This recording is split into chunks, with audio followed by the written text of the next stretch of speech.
Olá, meus amigos, tudo bem? Professor José Humberto, hoje aqui com vocês trazendo um tema de muita relevância, aqueles que gostam de holding. O STF reconheceu a repercussão geral envolvendo o ITBI nessas transações. Se liga no vídeo, pessoal! Bem, meus amigos, um imenso prazer estar aqui com vocês, professor José Humberto, hoje falando sobre holding, integralização de capital com bens imóveis e uma decisão agora de novembro de 2024 do STF reconhecendo a repercussão geral do caso. Se liga no vídeo porque é muito importante o que nós vamos falar aqui, mas de antemão, se você ainda não é inscrito no nosso canal, se inscreva, deixa aqui o seu like se gostou do tema, os seus comentários, eles são muito relevantes. O que nós temos de importante aqui nessa questão de hoje? Veja, a integralização de capital através de bens imóveis, vejam só, há uma previsão constitucional lá no artigo 156 da nossa Constituição que prevê uma imunidade tributária em relação ao ITBI, que é aquele imposto pela transferência em vida de propriedade. Afinal de contas, quando se integraliza um imóvel numa pessoa jurídica, aqui no nosso exemplo de uma holding, ela sai da propriedade de quem está integralizando, já que sócio da holding, e este bem imóvel se tornará de propriedade da pessoa jurídica da sociedade. E aí nós temos, como eu já disse, uma imunidade tributária. Não haverá a incidência do ITBI.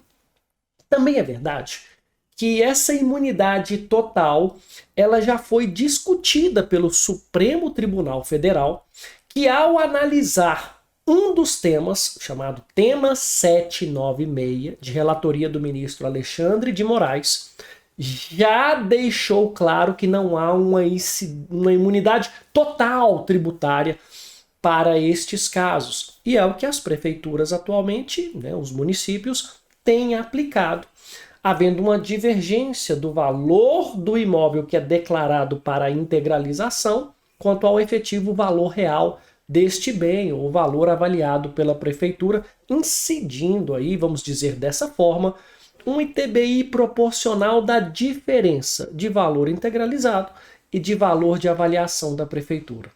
Mas fato é que chegou mais uma decisão lá no Supremo Tribunal Federal.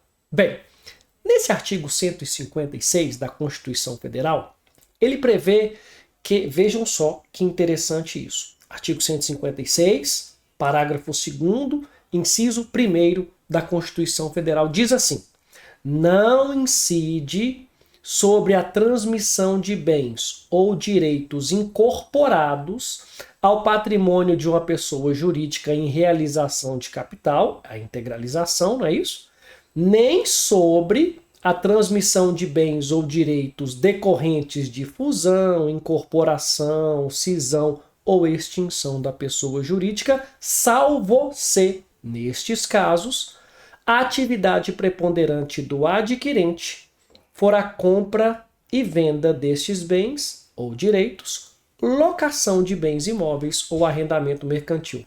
O que traz esse artigo e essa interpretação? Está dizendo assim, tem a imunidade no ITBI, no caso de integralização de capital com esses bens imóveis. Pronto, é essa a interpretação.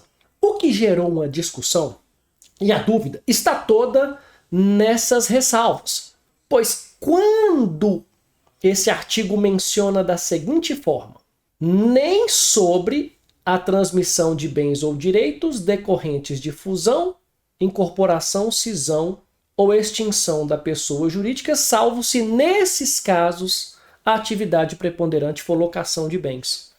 O que nós temos de realidade, o que nós temos de interpretação e o que nós temos de julgamento do STF? Bem, na prática, vinha sendo praticado uma imunidade quanto ao ITBI, a não ser, salvo, se a atividade preponderante da pessoa jurídica fosse compra e venda de bem imóvel ou locação de bem imóvel. O primeiro ponto é esse. Um segundo ponto é que no julgamento do tema 796 do STF, que já mencionamos aqui, de relatoria do ministro Alexandre de Moraes, houve uma afirmação, vamos colocar assim, pelo ministro Alexandre de Moraes, que essa imunidade alcança, sim, pessoas jurídicas com atividade preponderante, compra e venda de bem imóvel ou locação de bem imóvel. E que a ressalva, seria para os casos de fusão, incorporação, cisão ou extinção da pessoa jurídica. Ou seja, esse julgado, ele trouxe a interpretação, vamos colocar dessa forma, que não haverá a imunidade tributária para cisão, incorporação, fusão e extinção da pessoa jurídica, mantendo a imunidade para compra e venda e locação de bens imóveis como atividade preponderante da pessoa jurídica. E isso foi causa de outros juízos do Poder Judiciário sendo provocados quanto à imunidade ou não que nós temos no país. Fato é, maior parte das decisões, bem majoritária, em favor do fisco, entendendo que há incidência do ITBI e uma parcela pequena que há imunidade tributária. Por isso chegou no STF, que entendeu de forma como importante reconhecer essa questão como repercussão geral, para que a decisão do STF, quando for julgada, não tem previsão ainda, tenha valor, validade e seja aplicada em todo o nosso país. Isso é importante, porque aí vai dirimir uma questão. Importante aqui ressaltar que se você está vivenciando uma situação semelhante, está sendo cobrado pelo fisco, ou vai ser cobrado pelo fisco, é algo que merece uma provocação do Poder Judiciário. Porque, veja, se você paga esse valor até ser restituído pelo fisco municipal, isso pode gerar uma demora, receber em precatório. Por isso que é uma questão que está em tela, em análise e com muita atenção agora no Supremo Tribunal Federal, que o professor José Humberto entende, seria prudente do STF determinar a suspensão de todas essas ações ou essas cobranças até que a questão seja esclarecida pelo Supremo Tribunal Federal. Então é isso. Deixa aqui o seu comentário, suas sugestões, como que poderia ou como poderemos seguir diante desse cenário de repercussão geral. É isso aí, pessoal. Um grande abraço e até o nosso próximo vídeo.